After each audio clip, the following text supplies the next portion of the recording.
ഓം നമോ ഭഗവതേ വാസുദേവായ. രാധാദേവി മരിച്ചത് എങ്ങനെയാണെന്ന് ആർക്കെങ്കിലും അറിയാമോ? രാധയില്ലാതെ കൃഷ്ണനില്ല, കൃഷ്ണനില്ലാതെ രാധയുമില്ല. അവർ തങ്ങളുടെ ആത്മാവിലൂടെയാണ് സ്നേഹം പങ്കിട്ടതെന്ന് നമ്മൾക്കെല്ലാവർക്കും അറിയാം. പക്ഷേ ഭഗവാൻ കൃഷ്ണൻ രാധയെ വിവാഹം കഴിച്ചിട്ടില്ല. വേദഗ്രന്ഥങ്ങൾ പറയുന്നത് അനുസരിച്ചാണെങ്കിൽ ശ്രീകൃഷ്ണൻ രാധയുമായി പ്രണയത്തിലാവുന്നത് കേവലം 8 വയസ്സുള്ളപ്പോഴാണ്. അവളോടുള്ള അവൻ്റെ സ്നേഹം വളരെ സത്യവും അനശ്വരവുമായിരുന്നു. കൃഷ്ണന് അവൻ്റെ ജീവിതത്തിൽ ഏറ്റവും കൂടുതൽ സ്നേഹിച്ചത് രാധയെയും അവൻ്റെ ഓടക്കുഴലിനെയുമായിരുന്നുവെന്ന് നമ്മൾക്കെല്ലാവർക്കും അറിയാം. അതുകൊണ്ടാണ് ഓടക്കുഴൽ എപ്പോഴും അവൻ തൻ്റെ കൂടെ തന്നെ സൂക്ഷിച്ചിരുന്നത്. കൃഷ്ണൻ്റെ അമ്മാവനും മധുരയിലെ രാജാവുമായിരുന്ന ക്രൂരനായ കംസനെ കൊല്ലുക എന്നതായിരുന്നല്ലോ കൃഷ്ണൻ്റെ ആദ്യത്തെ ജീവിത ലക്ഷ്യം. വൃന്ദാവനത്തിലായിരുന്ന കൃഷ്ണൻ അവിടെ ഉപേക്ഷിച്ച് മധുരയിലേക്ക് കംസനെ വധിക്കുവാനായി പോയതോടെ രാധയും കൃഷ്ണനുമായിട്ടുള്ള വേർപിരിയലിൻ്റെ ആദ്യഘട്ടം ആരംഭിച്ചു. കംസനുമായുള്ള യുദ്ധത്തിൽ കൃഷ്ണൻ വിജയിച്ചു. മധുര രാജ്യത്തിൻ്റെ നിയന്ത്രണം തിരികെ പിടിച്ചു. അതിനുശേഷം രാധയെ അനുഗമിക്കുവാൻ തൻ്റെ ഒരു സഹയാത്രികനെ വൃന്ദാവനത്തിലോട്ട് അയക്കുകയും ചെയ്തു.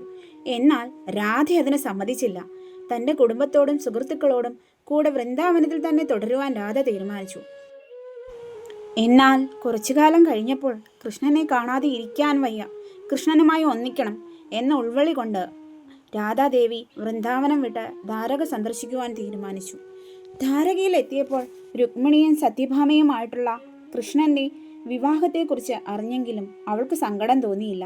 രാധയെ കണ്ടപ്പോൾ കൃഷ്ണന് ഒരുപാട് സന്തോഷം തോന്നി. ഇരുവരും ഒരുപാട് നേരം സംസാരിച്ചു. ദ്വാരകയിൽ രാധയെ ആർക്കും അറിയില്ലായിരുന്നു. കുറച്ചു ദിവസങ്ങൾ രാധ കൊട്ടാരത്തിൽ താമസിച്ചു. പറ്റുമ്പോഴൊക്കെയും രാധ കൃഷ്ണനെ കാണാറുണ്ടായിരുന്നു. പക്ഷേ ദ്വാരകയിൽ രാധയ്ക്ക് കൃഷ്ണനുമായിട്ടുള്ള ആത്മീയ ബന്ധം പഴയതുപോലെ അനുഭവിക്കാൻ കഴിഞ്ഞില്ല. അതിനാൽ കൃഷ്ണനുമായുള്ള ആഴത്തിലുള്ള ആത്മീയ ബന്ധം സ്ഥാപിക്കുക എന്ന ഉദ്ദേശത്തോടെ കൊട്ടാരത്തിൽ നിന്ന് പോകുവാൻ രാധ തീരുമാനിച്ചു. കാരണം വേർപിരിയലും കാത്തിരിപ്പുമാണ് അവരുടെ ബന്ധത്തെ കൂടുതൽ തീവ്രമാക്കിയിരുന്നത്. താൻ എവിടേക്കാണ് പോകുന്നതെന്ന് രാധയ്ക്ക് അറിയില്ലായിരുന്നു. അവളുടെ അവസാന നാളുകൾ പൂർണ്ണമായും ഏകാന്തത നിറഞ്ഞതായിരുന്നു.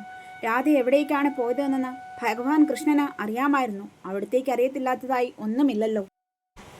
അങ്ങനെ അദ്ദേഹം രാധയുടെ അടുത്ത് എത്തിച്ചേർന്നു. രാധ തന്നിൽ നിന്നും എന്തോ ആഗ്രഹിക്കുന്നുണ്ടെന്ന് കൃഷ്ണന് മനസ്സിലായി. പക്ഷെ എത്ര ചോദിച്ചിട്ടും അവൾ ഒന്നും തന്നെ പറഞ്ഞില്ല. അവസാനം കൃഷ്ണന്റെ അഭ്യർത്ഥന പ്രകാരം അവൾ തൻ്റെ ആഗ്രഹം പ്രകടിപ്പിച്ചു. കൃഷ്ണ, നീ ഒന്ന് ഓടക്കുഴൽ വായിക്കുന്നത് എനിക്ക് കേൾക്കണം. രാധയുടെ ആഗ്രഹം അറിഞ്ഞ കൃഷ്ണൻ തൻ്റെ പുല്ലാങ്കുഴലെടുത്ത് വളരെ ശ്രുതിമധുരമായി വായിക്കുവാൻ തുടങ്ങി.